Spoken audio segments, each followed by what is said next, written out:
नीलम जी देखिए, अभी आप बीजेपी से नलिन जी हैं हमारे साथ। उन्होंने कहा कि राज्यपाल को इस बात के लिए या उनको पूरी तरीके से श्योर होना पड़ेगा, आश्वस्त होना पड़ेगा। जो दावा आप कर रहे हैं या कोई भी दल या व्यक्ति कर रहा है कि मेरे पीछे इतने विधायकों का समर्थन है, तो वो सत्य है या नहीं है। कोई दबाव तो नहीं है, कोई व्यक्ति किसी और वजह से जो है उसको मजबूर तो नहीं किया जा रहा या प्रलोभन तो नहीं दिया गया उसको किसी का समर्थन करने के लिए। अगर राज्यपाल कुछ वक्त ले रहे हैं तो ये उनका हक है, वो ले सकते हैं। क्या कहना आपको? मतलब आप इसको क्या कहेंगे, हास्यास्पद ही है ये। आप देखिए कंटिन्यू जब सीएम बैठक बुलाया है, सारे विधायक वहां मौजूद हुए हैं। कल की जो स्थिति थी, कल सारा दिन, उसके एक दिन पहले भी सारे विधायक वहां पे मौजूद थे। कल की जब जो स्थिति पैदा हुई, उस वक्त भी देखिए चंपई सोरेन जी के साथ तमाम विधायक गवर्नर हाउस पहुंच जाने के लिए वहां पे बाहर खड़े रहे। लेकिन आश्चर्य की बात है कि गवर्नर उन्हें अंदर जाने से रोका। तो ये कहीं ना कहीं उनके मनसा में तो डाउट क्रिएट हो रहा है ना कि आखिर गवर्नर जब सारे विधायक पूरे बहुमत के साथ 43 विधायक वहां मौजूद थे और बाकी सारे विधानसभा अध्यक्ष और माननीय हेमंत सोरेन जी को लेकर के टोटल हम लोग का 47 विधायक वहां पर मतलब बहुमत दिखा रहे हैं अपना, तो फिर वहां गवर्नर को प्रॉब्लम कहाँ है? आप बताइए कि क्या ये उनका मनसा पे शक नहीं होना चाहिए? आखिर वो क्या चाहते हैं?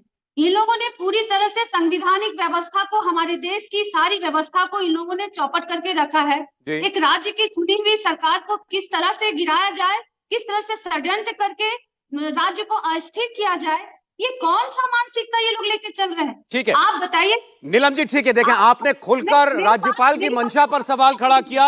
अभी इससे पहले अतुल पाटिल कह रहे थे बीजेपी के मुख्यमंत्री को शपथ लेना होती तो क्या तुरंत नहीं हो जाती, इतना वक्त लिया जाता? नलिन जी जवाब दें इसका।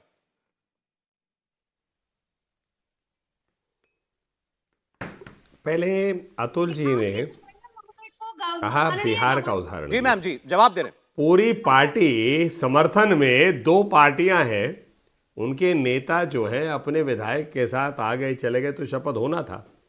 लेकिन नीलम जी ने बहुत अद्भुत बात कही कि भाई हम सारे पहुंच गए, हमारे को तुरंत शपथ करा दीजिए।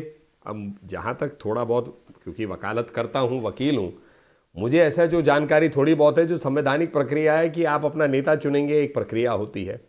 आप उसके बाद एक चिट्ठी देते हैं कि आप मुझे इनवाइट करेंगे।